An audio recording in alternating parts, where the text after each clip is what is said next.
Hello friends, मैं doctor नीलम आपका अपने चैनल स्टडी एंड रिसर्च में स्वागत करती हूँ। फ्रेंड्स, आज हम स्टडी करने जा रहे हैं ऑब्जेक्टिव पैटर्न में क्वेश्चंस को।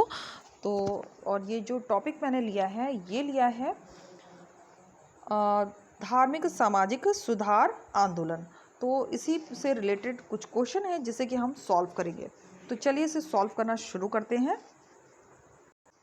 इस तरह का वीडियो पसंद आता है तो लाइक शेयर सब्सक्राइब करें। सब्सक्राइब करने के बाद बेल आइकन की घंटी को जरूर प्रेस कर लें ताकि इस तरह का वीडियो जब भी अपलोड करूं उसका नोटिफिकेशन आसानी से आपको मिल सके।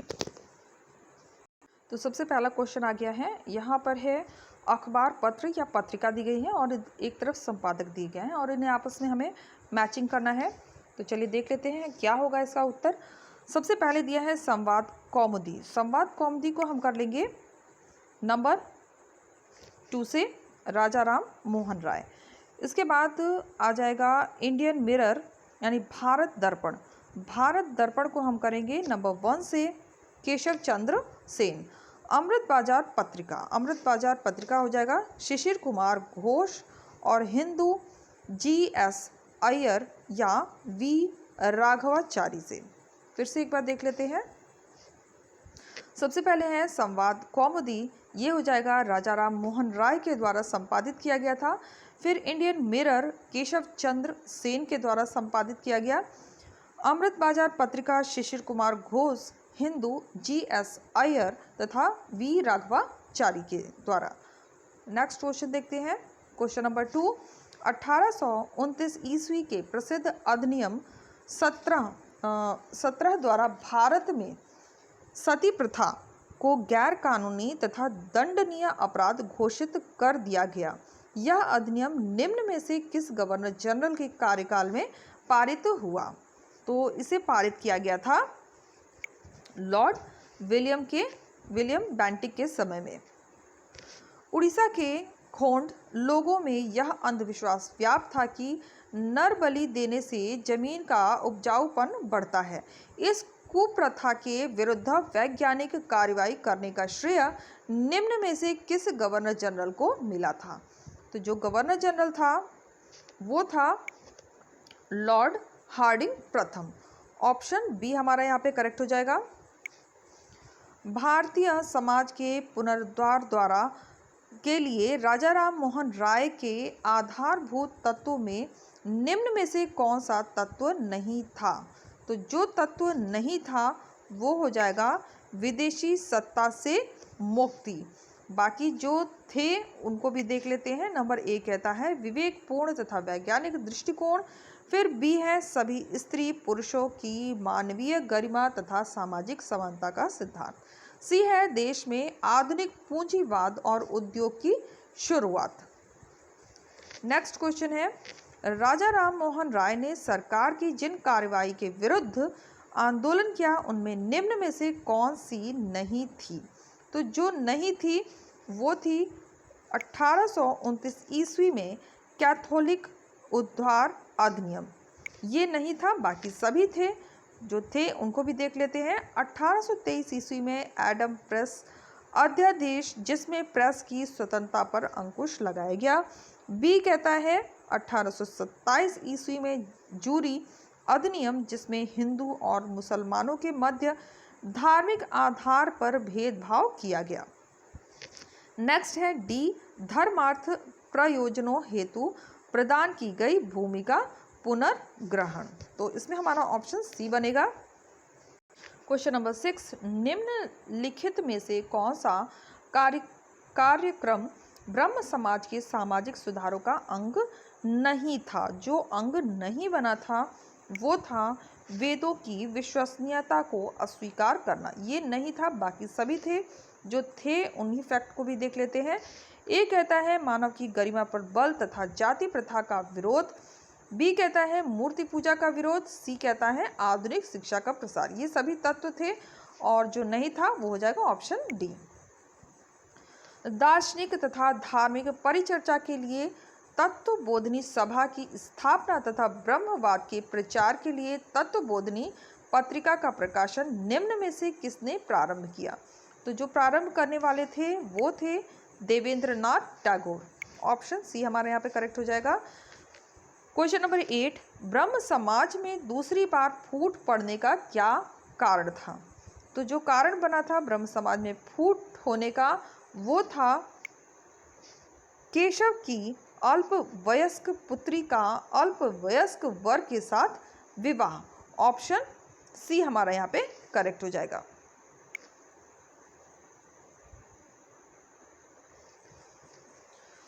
महाराष्ट्र का निम्न में से कौन सा समाज सुधारक था जो लोकहितवादी के उपनाम से प्रसिद्ध हुआ? तो जो प्रसिद्ध हुआ था लोकहितवादी के नाम से वो था गोपाल हरि देशमुख। ऑप्शन सी हो जाएगा।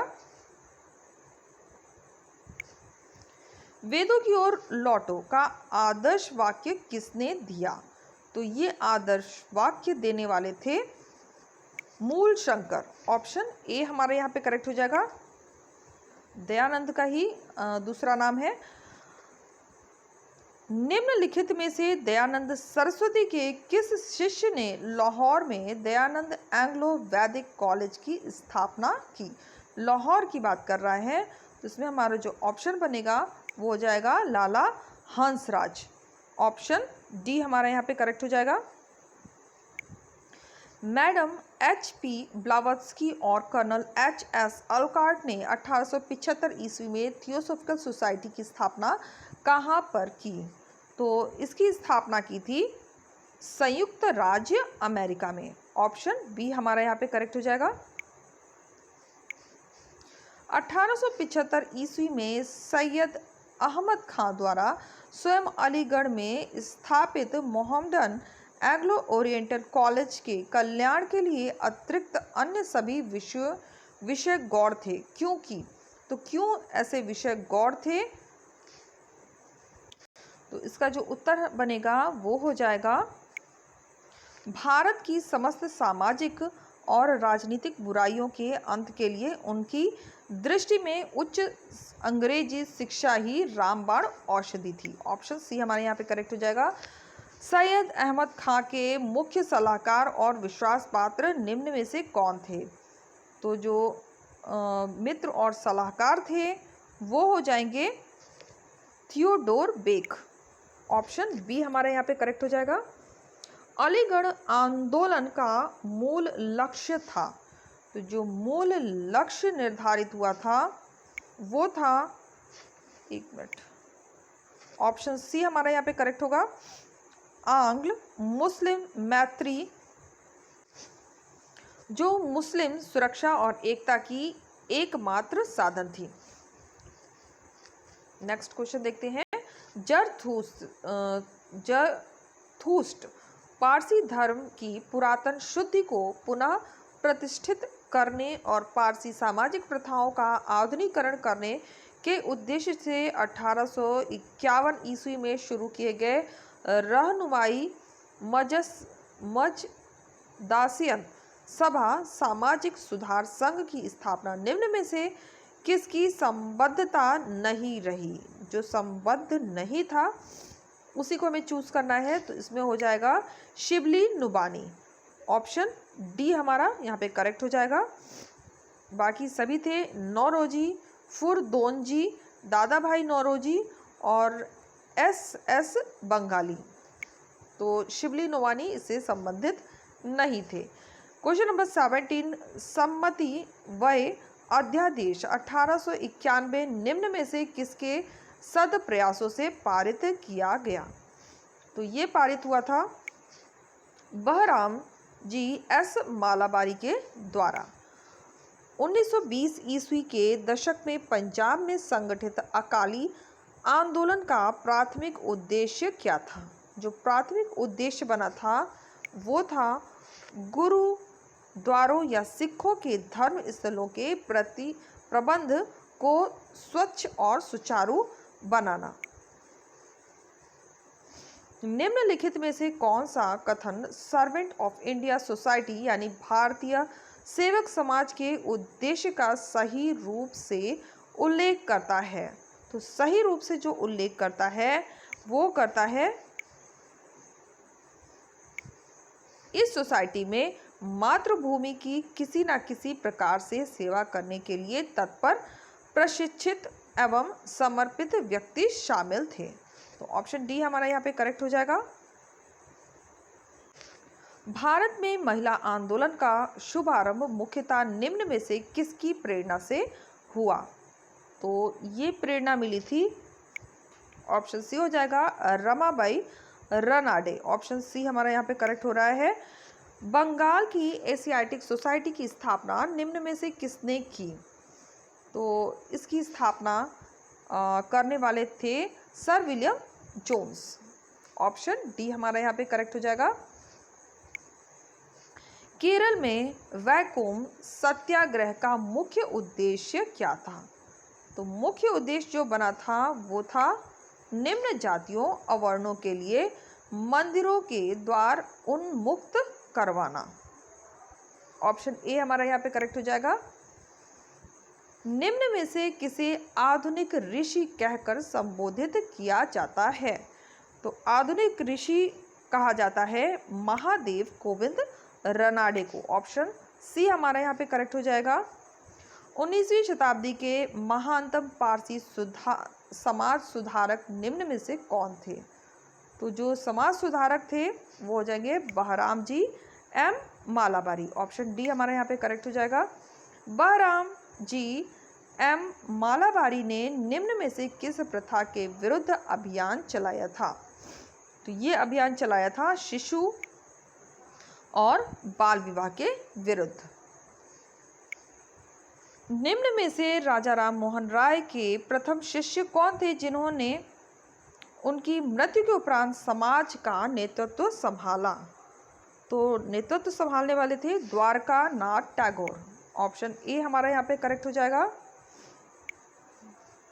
स्वामी दयानंद सरस्वती का मूल नाम था?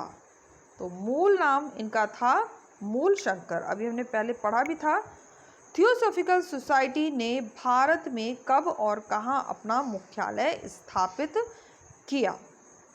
तो ये स्थापित हुआ था 1886 में अंडियार में। ऑप्शन ए हमारा यहाँ पे करेक्ट हो जाएगा। तो नेक्स्ट क्वेश्चन है क्वेश्चन नंबर 29।